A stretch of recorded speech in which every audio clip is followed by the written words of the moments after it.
Donc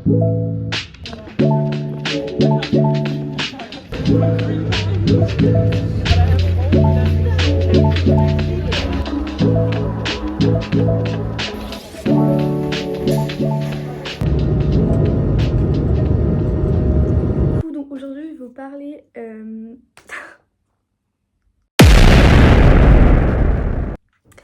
ok, je vais vous parler de mon année ici. Je passe un an en Estonie et donc ça fait à peu près 2 semaines que je suis ici. Et donc je vais vous parler de comment je me suis intégrée, ce que je pense de cette ville. Et puis ça me stresse. Donc je suis arrivée à Tallinn le 3 septembre et je partage mon appartement avec 3 filles, une ukrainienne, une espagnole et une allemande. Donc l'allemande elle a 19 ans, l'espagnole je crois qu'elle a 22 et l'ukrainienne elle est un peu plus âgée. Bref, en tout cas on s'entend hyper bien. Pour l'instant on a fait pas mal de sorties et tout ensemble. On a un peu le même train de vie, enfin on va pas... on va dire, il n'y en a aucune qui va être chiante, qui va faire des reproches tout de suite, genre on va se dire les choses et tout ça. On a un groupe WhatsApp et on communique. Franchement pour ça tout d'abord, enfin c'est super, tout se passe bien au niveau de la colocation. Du coup, donc qu'est-ce que je fais ici? Donc je suis en année de césure et non sabbatique, c'est-à-dire que je suis inscrite dans une université pour l'année prochaine. Et donc ma place est prise, donc j'ai dû faire une demande de dossier d'année de césure. Et donc normalement je dois aller en communication à Rennes 2 l'année prochaine, mais je suis pas sûre encore. Donc voilà. Qu'est-ce que je fais? Donc je suis partie avec le CES, donc le Corps européen de solidarité. Donc c'est un dispositif qui vient d'Europe, donc qui est disponible dans toute l'Europe. Et aussi il y a d'autres pays en plus, genre comme la Turquie. Après je suis pas sûre les autres précisément. Oui, il y a la Turquie, il y a le Maroc aussi. Ouais, il y a le Maroc. Donc en fait, c'est-à-dire que tous les gens qui viennent de ce pays peuvent faire des missions là-bas. Enfin, peuvent faire des missions en Europe. Ou aussi, il peut y avoir des missions dans ces pays-là. Donc voilà, donc moi j'ai demandé à peu près tous les pays d'Europe. J'ai fait plus de 30 demandes dans plein de pays différents. Que ce soit en Espagne, en Italie. Et je me suis dit, bon bah je connais pas l'Estonie, on va demander en Estonie. J'ai demandé, je crois que j'ai demandé la Lituanie, la Bulgarie. Il y avait des pays qui m'attiraient plus que d'autres. J'étais à la base plus attirée par les pays chauds. Mais bon, ça c'est une autre histoire. J'ai pas été acceptée. Enfin, c'est-à-dire que j'ai pas eu de réponse. J'avais fait une lettre de motivation, j'avais même fait une vidéo de motivation.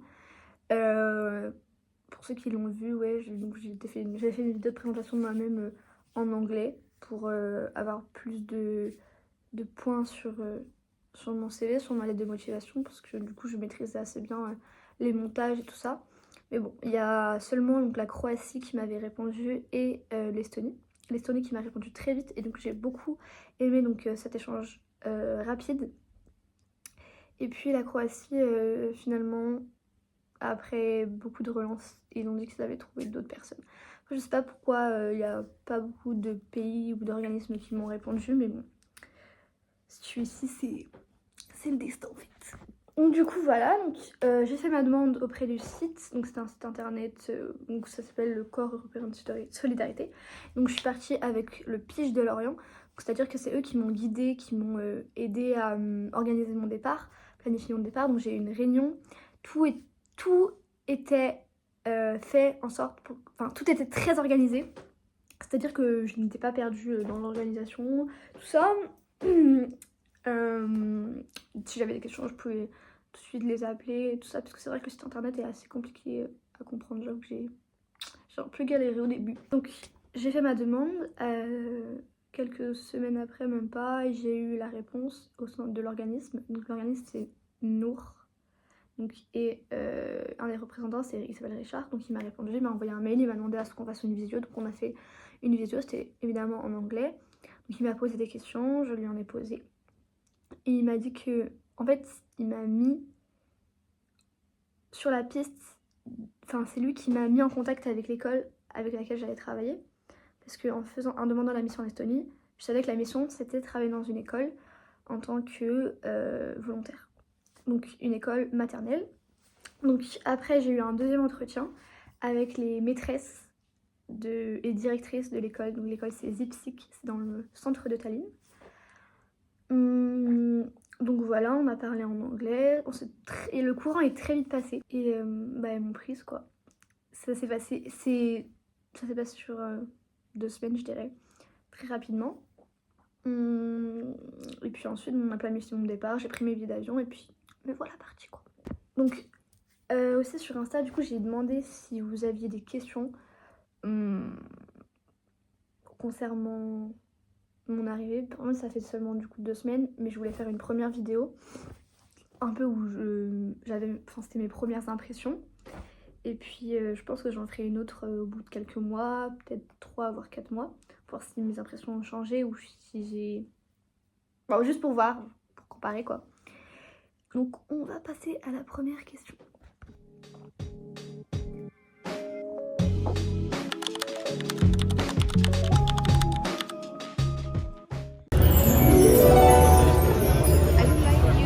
Donc on m'a demandé la chose la plus surprenante que j'ai découvert en arrivant ici. Donc en fait, je dirais tout d'abord que la langue est vraiment bizarre ici. C'est-à-dire qu'elle ressemble ni au français, ni à l'anglais, ni à l'allemand, ni même au breton. Parce que du coup, c'est des langues que je connais, que je maîtrise. Et donc c'est assez dur de comprendre et de faire un lien avec des langues qui me sont familières. Et puis même ici, tout est écrit en russe, tout est écrit... Parce que du coup, je suis très proche de la Russie.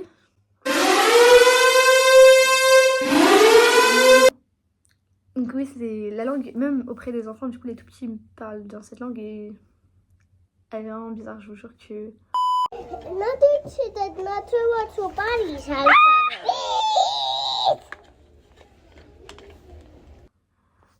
Je discutais avec des gens qui sont ici, donc des étudiants Erasmus ou même des volontaires à Tallinn. Et on est tous d'accord pour dire que cette langue, on pense pas qu'on va s'attarder dessus, on va plus communiquer en anglais parce que l'estonien... J'essaie d'apprendre quelques mots, quelques basiques quand même pour communiquer avec les enfants, mais... Peate lapsed. Peate lapsed. Peate lapsed. Mais c'est tout, hein, on n'a pas... c'est trop dur. Et aussi... Wesh, ça y est. Bref. Aussi... j'ai remarqué tout de suite en arrivant, genre en sortant de l'aéroport, parce que du coup j'ai pris l'avion toute seule. Expérience incroyable. Je me suis sentie vraiment très libre. J'avoue que sur le coup, j'ai trop kiffé.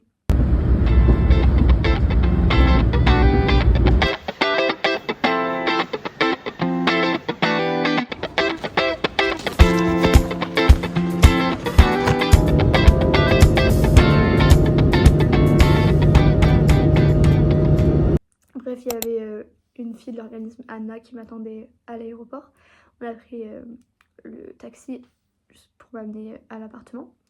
Et j'ai tout de suite trouvé que les rues étaient extrêmement propres et calmes comparé à la France, comparé à Paris par exemple.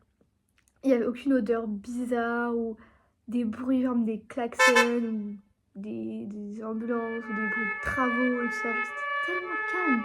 Même si c'était le soir, vraiment c'est flagrant par rapport comparé à la France, il y a une différence. Après on m'a demandé comment fonctionne la vie ici. Alors en vrai je peux pas dire grand chose parce que je suis arrivée il y a 2 semaines. Mais je me suis pas encore trop adaptée en fait. Comment dire? Je dirais que je peux pas savoir, je pourrais pas encore dire comment fonctionne la vie ici parce que je suis que ici depuis 2 semaines. Mais comme je suis dans une capitale, parce que du coup c'est la première fois que j'habite dans une capitale, j'avoue qu'à Hennebont c'est très différent quand même de Tallinn. Donc on remarque que chacun a sa routine. C'est de la merde. C'est de la merde, je sais pas, j'ai pas d'idée. Je suis désolée, je sais pas comment fonctionne la vie ici. Faut me dire plus de détails. Voilà. Ah si, par contre, je peux dire un truc, comment fonctionnent les hôpitaux ici, parce que j'étais aux urgences. Première aventure. J'étais aux urgences à Tallinn, ouais. Je suis allée toute seule. Ils parlent même pas anglais. Genre les vieux ne parlent pas anglais alors que... Je sais pas, genre... c'est la base, t'es dans une capitale. Bref, ça m'a un peu saoulée. D'où j'arrivais pas à communiquer, dire bah, mes symptômes et tout ce que je ressentais. Et je dirais que comparé à la France, les hôpitaux sont peut-être un peu moins propres et moins organisés. Je sais pas, je sais pas. Après, c'est peut-être parce que j'étais en PLS, je sais pas. Donc j'ai eu la question, est-ce que je me suis bien intégrée?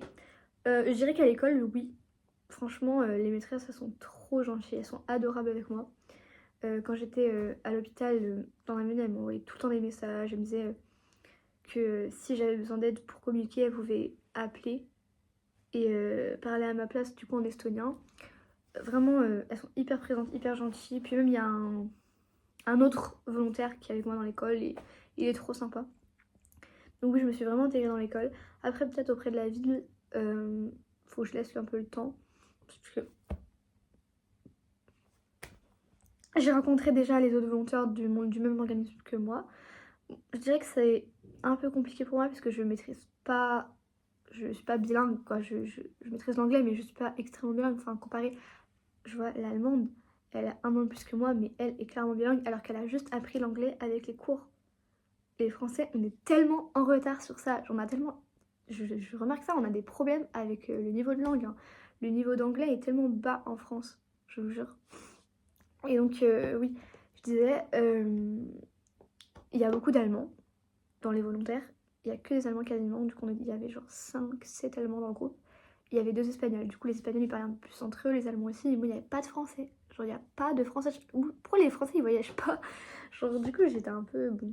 Mais bon, ça va, en vrai, ils sont trop sympas et je me suis bien intégrée. Genre, je pense que ça va le faire et que c'est un petit coup, quoi. Et puis même au niveau de l'intégration, je m'entends hyper bien avec mes colocs. On fait des sorties et tout, comme je l'avais dit précédemment. Après, j'ai eu la question, est-ce que mon job est compris dans mon voyage? Donc oui, du coup. Parce que du coup, j'ai eu, ça je l'ai oublié de le préciser, mon billet d'avion m'a été remboursé. Le logement ici, je le paye pas. J'ai de l'argent en poche et on me paye ma nourriture. Que demander de plus? Donc oui, mais en contrepartie, je suis volontaire au sein d'une école. Et aussi, les transports en commun sont offerts. J'ai lu, est-ce que la barrière de la langue, est-ce que la langue est compliquée? Oui. Ça, je l'ai déjà eu la question. On m'a demandé mon meilleur souvenir. Alors pour l'instant, j'en ai pas vraiment. J'irai peut-être la première fois que je suis dans un supermarché. Parce que à chaque fois que je voyage dans un nouveau pays, j'adore aller dans les supermarchés et voir les différents produits. Vraiment, c'est tout. Enfin, je sais pas, c'est mon petit truc, mon petit passe-temps favori. Du coup, la première fois que j'étais dans un supermarché, j'étais tellement perdue. Du coup, c'était même pas écrit en anglais, c'était écrit en russe, en estonien, je comprenais rien. Du coup, j'ai acheté genre que des trucs basiques ou des marques internationales. Et vraiment, j'ai trop kiffé, j'avais les yeux, j'étais plein d'étoiles et tout ça. Et sinon aussi, mon meilleur souvenir, c'est quand j'étais... on a fait une petite sortie avec les autres volontaires, on était allés au bar et tout. C'était sympa, on a bien rigolé. C'était cool en vrai, c'est cool. J'ai kiffé. Mais c'est bien aussi d'être seule, parce que... en vrai, j'attendais que ça de voyager toute seule et tout. Mais voilà, pour l'instant, je pense que j'ai encore plein de souvenirs. Mais excusez-moi pour l'angle, j'ai plus de batterie. Bref, on m'a demandé si j'ai appris la langue. Non, du coup, comme je l'avais précédemment dit, non. J'ai juste appris tere, ça veut dire bonjour, salut. Ou tere omekust, je crois que c'est bonjour, mais le matin. Sinon, il y a ai, c'est non, ya, c'est oui.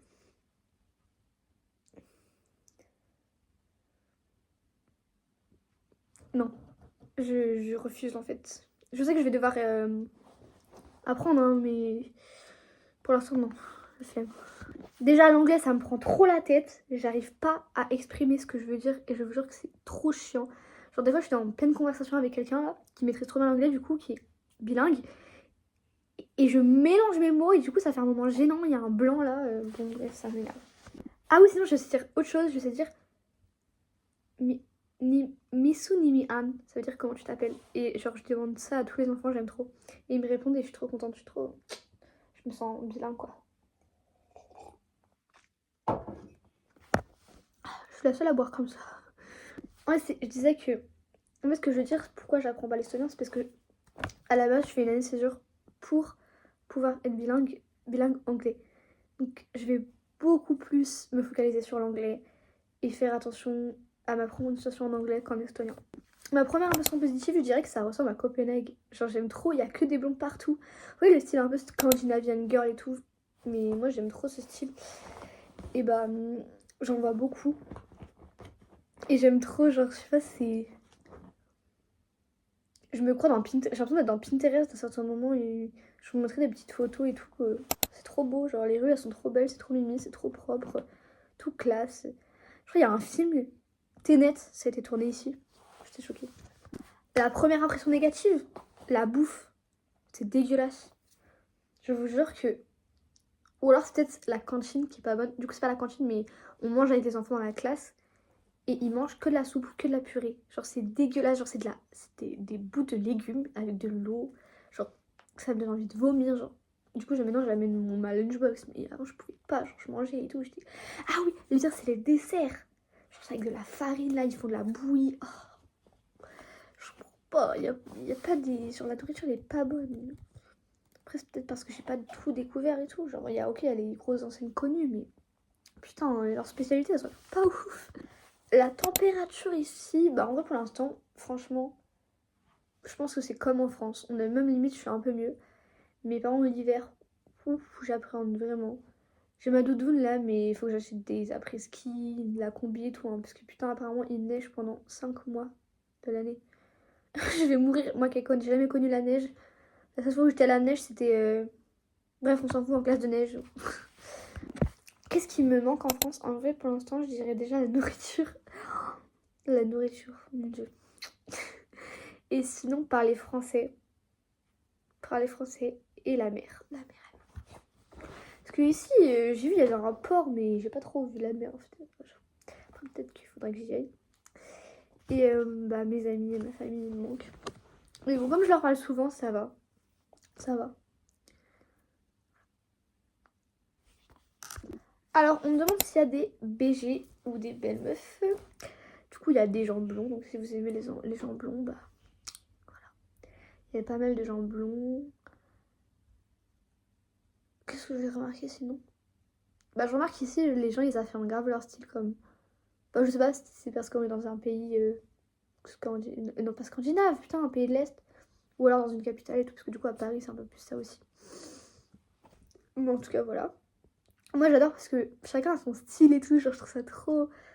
J'adore les gens qui assument leur style vestimentaire. Mais sinon, je dirais que. Par contre, les jeunes, plutôt de 16-17 ans, c'est vraiment les styles vestimentaires, c'est pareil qu'en France. Genre jean large, basket et puis bah, des pulls un peu oversize de marque et tout. Franchement, c'est. Moi, je pensais qu'il allait avoir un peu une différence. Par exemple, en Irlande, ils s'habillaient pas du tout pareil. Et bah, ici, vraiment, pas de différence. Par contre, je remarque que par contre, ah oui, les gens ont les cheveux, les filles ont les cheveux tellement longs. Genre, pour nous, tu vois, il y a ça, c'est un peu, c'est long, mais là-bas, ils ont les cheveux jusqu'au cul, hein. C'est pas la première fois que j'ai vu ça.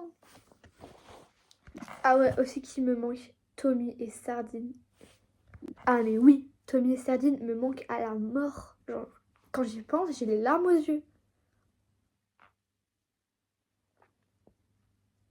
Tommy, oui. Non, Sardine. Tommy, Sardine. Et heureusement, mes parents, ils m'envoient des vidéos tout le temps. Parce qu'ils savent qu'ils me manquent. Est-ce qu'il y a des boîtes? Bah oui, j'ai pas encore été. Je vais y aller bientôt, je crois. Ce week-end. Non. Je vous dirai, je ferai un update. J'espère que c'est bien. J'espère que c'est mieux qu'en France et que le Madison Club. Que du coup, je rentre en décembre. Je vous mets les dates d'arrivée et de départ de bah, mon retour en France. Bref, vous avez capté. pour ceux qui veulent. Voilà. Du coup, voilà. Si vous avez d'autres questions. En vrai, là, j'ai fait très vite fait. Parce que je pense que ma vidéo, elle aurait duré 1 heure. Mais si vous avez d'autres questions, n'hésitez pas. Je pense qu'il y a plein de trucs sur lesquels j'ai pas parlé ou alors j'ai fait un pass et tout.